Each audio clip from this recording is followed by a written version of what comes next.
আচ্ছা, আমরা কি কখনো ভেবে দেখেছি কেন আমাদের জীবনে এত দুঃখ? সব চেষ্টা করেও কেন শান্তি ধরা দেয় না?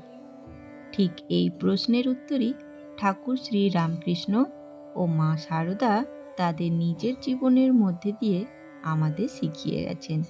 আজকের নিবেদনে মায়ের ও ঠাকুরের সেই কথাগুলোই আমরা শুনব।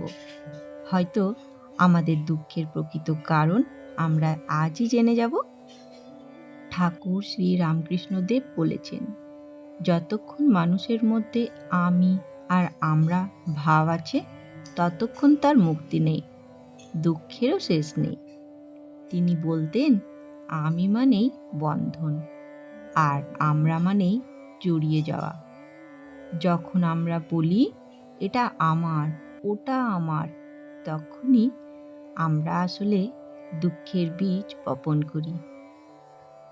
মা বলতেন, সব দুঃখ মানুষের কামনা, বাসনা আর নিজের স্বার্থের জন্যে। এছাড়া মা আরও বলেছেন, যার কিছু চাওয়া নেই তার কোনো দুঃখও নেই। একজন ভক্তকে মা বলেছিলেন, যতক্ষণ আশা থাকবে ততক্ষণ দুঃখ থাকবে, আশা ফুরলেই শান্তি আসবে। আমাদের শ্রী শ্রী ঠাকুর রামকৃষ্ণদেব প্রায়ই বলতেন, সবচেয়ে বড় অজ্ঞানতা হলো মানুষ ভাবে আমি কর্তা।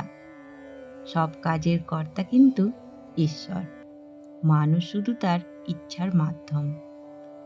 যখন মানুষ ভাবে আমি করলাম, আমি পেলাম, আমি হারালাম, তখনই লোভ, অহংকার আর ক্ষোভ থেকে দুঃখ জন্মায়।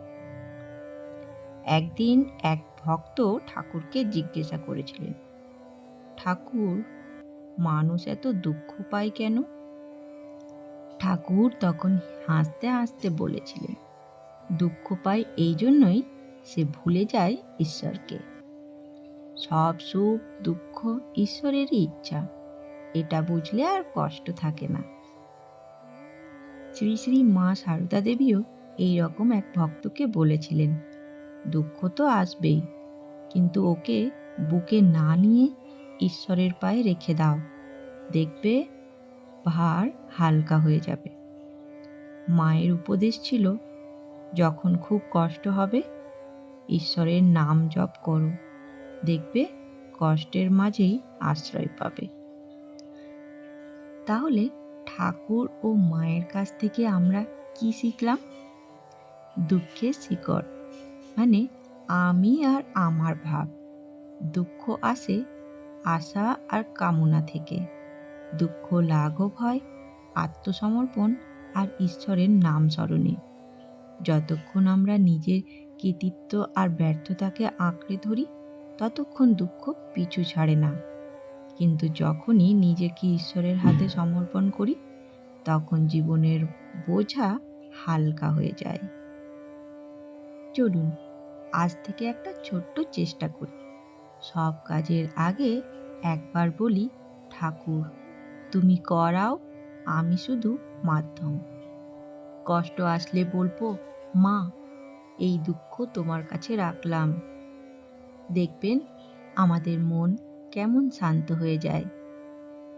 বন্ধুরা, এই কথাগুলো যদি আপনাদের মন ছুঁয়ে যায়, তাহলে অবশ্যই ভিডিওটি শেয়ার করুন আপনাদের বন্ধুদের সাথে, আর কমেন্টে লিখে জানান আপনি কিভাবে ঠাকুর আর মায়ের কথা জীবনে কাজে লাগাচ্ছেন। আর এইরকম মা ও ঠাকুরের কথা যদি আপনাদের ভালো লাগছে, তাহলে চ্যানেলটিকে সাবস্ক্রাইব করে রাখুন। ধন্যবাদ। জয় ঠাকুর, জয় মা শারদা।